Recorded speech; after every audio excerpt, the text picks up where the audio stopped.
यह कहानी असली दुनिया से जुड़ी हुई है और इसे वास्तविक घटनाओं से लिया गया है। साल था 2022, डिस्ट्रिक्ट लुचिना।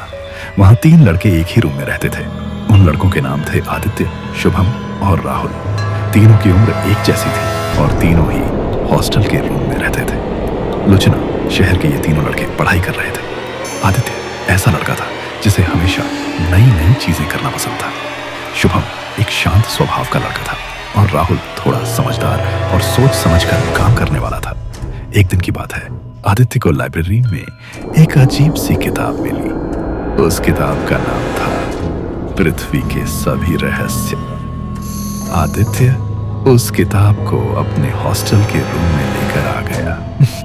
अरे दोस्तों, आज मुझे एक किताब मिली। उस किताब का नाम था पृथ्वी के सभी रहस्य। मुझे लगता है कि इस किताब में इल्यूमिनेटी के बारे में लिखा है। ये सब तुम क्या करने जा रहे हो? ये सब बंद करो, बंद कर दो। रूम के अंदर आदित्य और राहुल मिलकर उस किताब को खोलकर पढ़ने लगे। शुभम पास में बैठकर देख रहा था। उस किताब में लिखा था कि कर्ण पिशाचिनी को कैसे शबुला जा सकता है। दोनों रात 12 बजे तक उस किताब को पढ़ते रहे, लेकिन शुभम को थोड़ा डर लग रहा था। रात का माहौल भी थोड़ा अजीब और डरावना लग रहा था। राहुल को समझ में आ गया कि कर्ण पिशाचिनी को बुला सकता है। उसी दिन शाम को सभी हॉस्टल में एक साथ बैठे थे। तभी शुभम ने कहा, ये सब तुम क्या करने जा रहे हो? ये सब बंद करो, बंद कर दो। कर्ण पिशाचिनी को बुलाने का एक तरीका था। 3 दिन तक उसकी पूजा करनी होती थी। कर्ण पिशाचिनी एक ऐसी महिला एंटिटी मानी जाती है जो साधना करने वाले को हर तरह की चीजें दे सकती है। यह सुनकर आदित्य और राहुल तैयार हो गए। रात को उन्होंने बरगद के पेड़ के नीचे गया और कर्ण पिशाचिनी को बुलाने के लिए भक्ति के साथ बैठ गए। दोनों बैठकर मंत्र जाप करने लगे। इस तरह लगभग रात के 1 बज गए। इस विधि का एक नियम था, साधना पूरी होने के बाद पीछे से कोई आवाज देगा, लेकिन पीछे मुड़कर नहीं देखना होता है। जब ये सारी साधना खत्म हुई तो पीछे से किसी के रोने की आवाज आने लगी। आदित्य पीछे मुड़ने वाला था, लेकिन राहुल ने उसे तुरंत याद दिलाया कि पीछे मुड़ना मना है। इस तरह दोनों हॉस्टल में जाकर सो गए। अगली सुबह हुई तो दोनों के शरीर से अजीब सी बदबू आ रही थी। आज उनकी साधना का दूसरा दिन था। दोनों कॉलेज के लिए निकल गए। कॉलेज से वापस आते आते शाम हो गई। फिर रात के 12 बजे दोनों फिर से बरगद के पेड़ के नीचे साधना करने जाने लगे। रास्ते में उन्हें ऐसा महसूस होने लगा कि कोई उनके पीछे पीछे चल रहा है। दोनों को अजीब सा डर लगा। फिर भी वे बरगद के पेड़ के पास पहुंचे और वहीं बैठकर साधना करने लगे। साधना करते समय उनके कानों में अजीब अजीब आवाजें आई। डर के कारण उनका मन घबराने लगा और उनका ध्यान भी टूटने लगा। आखिरकार दोनों ने साधना छोड़ दी और हॉस्टल की ओर वापस जाने लगे। तभी बरगद के पेड़ के पीछे से राहुल की गर्लफ्रेंड ने उसे आवाज दी, चलो राहुल, हम दोनों साथ में घूमने चलते हैं। तभी राहुल को अच्छी तरह समझ में आ गया कि उसे बहकाने की कोशिश की जा रही है। किताब में साफ साफ लिखा था कि पीछे मुड़कर देखना मना है। इस तरह दोनों बिना पीछे देखे सीधे हॉस्टल पहुंच गए। हॉस्टल पहुंचकर राहुल ने आदित्य से कहा कि आज साधना का दूसरा दिन खत्म हो गया है और अब 1 दिन बाकी है। सुबह हुई। उस दिन शुभम को सारी सच्चाई पता चल गई, इसलिए वह डर के मारे हॉस्टल छोड़कर अपने घर चला गया। जब आदित्य और राहुल उठे तो उन्होंने देखा कि शुभम कमरे में नहीं है। माहौल पहले से ही अजीब लग रहा था और अब शुभम के जाने से डर और भी बढ़ गया। धीरे धीरे पूरा दिन बीत गया, लेकिन दोनों के मन में बेचैनी बनी रही, जैसे कोई अनजानी ताकत उन्हें देख रही हो। शाम होते होते आसमान में अजीब सा सन्नाटा छा गया और रात का इंतजार उन्हें और भी डरावना लगने लगा। आखिरकार रात हो गई। आज तीसरा और आखिरी दिन था, सबसे खतरनाक दिन। घड़ी में जैसे ही 12 बजे दोनों ने हिम्मत जुटाई और फिर से बरगद के पेड़ की तरफ चल पड़े। रास्ता सुनसान था, हवा तेज चल रही थी और पेड़ों की परछाइयां जमीन पर डरावने आकार बना रही थी। ऐसा लग रहा था जैसे कोई उनके पीछे पीछे चल रहा हो, लेकिन उन्होंने पीछे मुड़कर देखने की हिम्मत नहीं की। बरगद के पेड़ के नीचे पहुंचकर उन्होंने साधना शुरू की। चारों तरफ अजीब अजीब आवाजें आने लगी, कभी किसी के रोने की, कभी किसी के हंसने की और कभी किसी के धीरे धीरे फुसफुसाने की। डर के बावजूद दोनों ने मंत्र जाप जारी रखा। कुछ देर बाद उन्होंने अपनी उंगली काटकर रक्त अर्पण किया। जैसे ही खून जमीन पर गिरा, माहौल और भी भयानक हो गया। हवा अचानक तेज हो गई, पेड़ जोर जोर से हिलने लगा और ऐसा लगा जैसे कोई अदृश्य शक्ति उनके बिल्कुल पास आ गई हो। साधना पूरी होने के बाद वे दोनों धीरे धीरे वापस जाने लगे। तभी उनके पीछे से बहुत ही डरावनी और तेज आवाजें आने लगी, जैसे कोई चिल्ला रहा हो, कोई रो रहा हो और कोई गुस्से में गरज रहा हो। उनका दिल जोर जोर से धड़क रहा था, लेकिन उन्होंने किताब की बात याद रखी। पीछे मुड़कर नहीं देखना है। दोनों बिना रुके, बिना पीछे देखे तेज कदमों से आगे बढ़ते रहे। लेकिन पिछली रात की डरावनी घटनाओं का असर अभी भी उनके चेहरे और शरीर पर साफ दिखाई दे रहा था। राहुल को बार-बार ऐसा महसूस हो रहा था जैसे उसके कान के बिल्कुल पास कोई धीरे धीरे फुसफुसा रहा हो, कोई ऐसी आवाज जिसे वह साफ सुन नहीं पा रहा था। लेकिन उसका डर दिल के अंदर तक उतर रहा था। वह घबरा गया। उसने आदित्य को बताया, लेकिन आदित्य भी कुछ अलग ही महसूस कर रहा था। उसे लग रहा था जैसे कोई उनकी हर हरकत पर नजर रख रहा हो। कमरे में अकेले होने के बावजूद उन्हें कभी भी अकेलापन महसूस नहीं हो रहा था। दिन भर दोनों चुपचाप रहे, कॉलेज भी गए, लेकिन पढ़ाई में बिल्कुल मन नहीं लगा। बार बार उनका ध्यान भटक जाता और उन्हें वही आवाजें, वही एहसास फिर से महसूस होने लगते। ऐसा लग रहा था जैसे कोई अदृश्य शक्ति अब उनके साथ जुड़ चुकी है।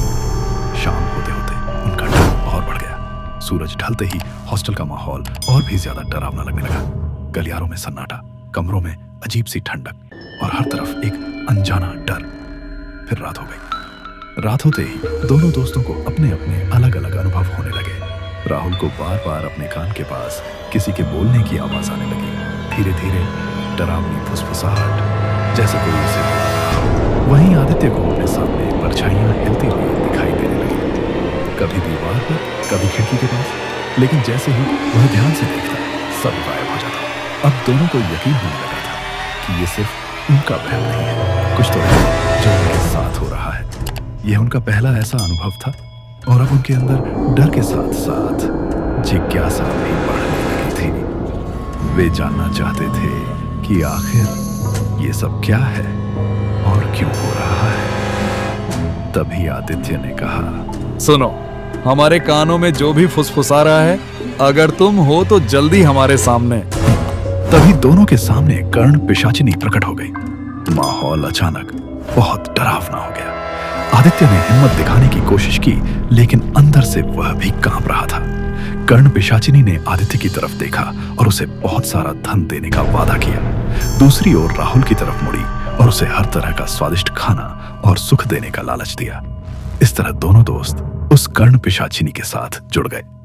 पहले दिन उन्हें अपनी अपनी इच्छाओं के अनुसार चीजें मिलने लगी। कर्ण पिशाचिनी उनकी हर छोटी बड़ी इच्छा पूरी करने लगी, लेकिन धीरे धीरे उन्हें एहसास होने लगा कि ये सब कुछ मुफ्त में नहीं मिल रहा।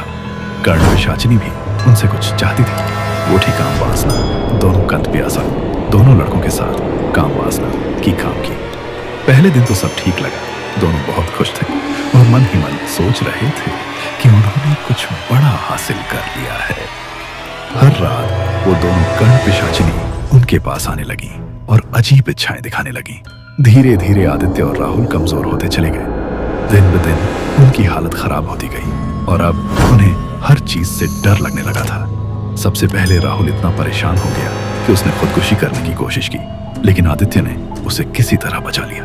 इसके बाद दोनों को समझ नहीं आया कि क्या करें। आखिरकार उन्होंने उसी किताब को उठाया और मदद के लिए एक तांत्रिक के पास चले गए।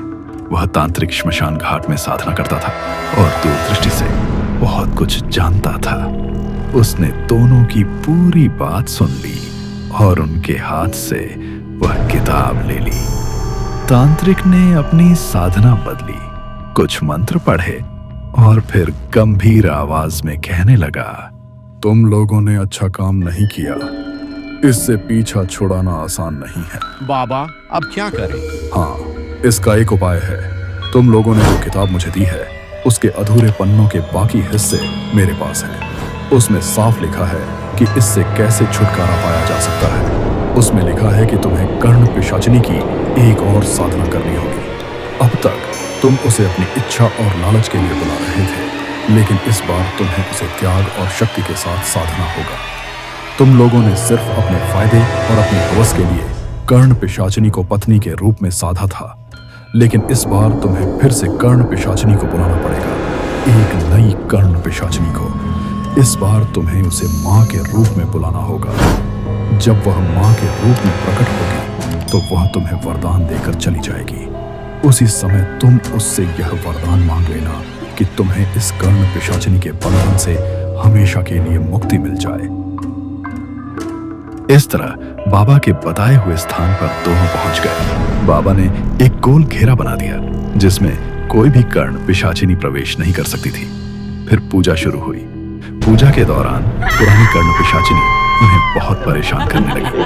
तरह तरह की आवाजें और डर दिखाने लगी ताकि वे साधना तोड़ दें, लेकिन दोनों ने हिम्मत नहीं हारी और मंत्र जाप करते रहे। धीरे धीरे समय बीतता गया और आखिरकार रात के 3 बज गए। तभी अचानक उनके सामने माँ के रूप में कर्ण पिशाचिनी प्रकट हुई और प्रकट होते ही उसने कहा, मैं जानती हूँ कि तुम लोगों ने मुझे क्यों बुलाया है। अब से तुम दोनों कर्ण पिशाचिनी के बंधन से मुक्त हो। ऐसा कहने के बाद वहां एक तेज हवा चलने लगी। माहौल अचानक शांत हो गया, जैसे अभी अभी कोई भयानक तूफान गुजरा हो। दोनों दोस्तों ने धीरे धीरे आंखें खोली। उनके सामने अब कोई नहीं था। कर्ण पिशाचिनी माँ के रूप में उन्हें वरदान देकर जा चुकी थी और अपने साथ उस दूसरी पिशाचिनी को भी लेकर चली गई थी। चारों तरफ गहरा सन्नाटा छा गया। इस कहानी से हमें कई महत्वपूर्ण सीख मिलती हैं। 1. लालच का परिणाम बुरा होता है। आदित्य और राहुल ने सिर्फ अपने फायदे और इच्छाओं के लिए कर्ण पिशाचिनी को बुलाया, जिसका परिणाम बहुत खतरनाक निकला। अरे दोस्तों, इस कहानी को बनाने में मैंने बहुत मेहनत की है। अगर आपको ये कहानी पसंद आई हो तो प्लीज वीडियो को लाइक कर दो और ऐसे ही और भी हॉरर स्टोरी देखने के लिए चैनल को सब्सक्राइब करना मत भूलना। आपका सपोर्ट ही मुझे और अच्छी कहानियां बनाने के लिए मोटिवेशन देता है।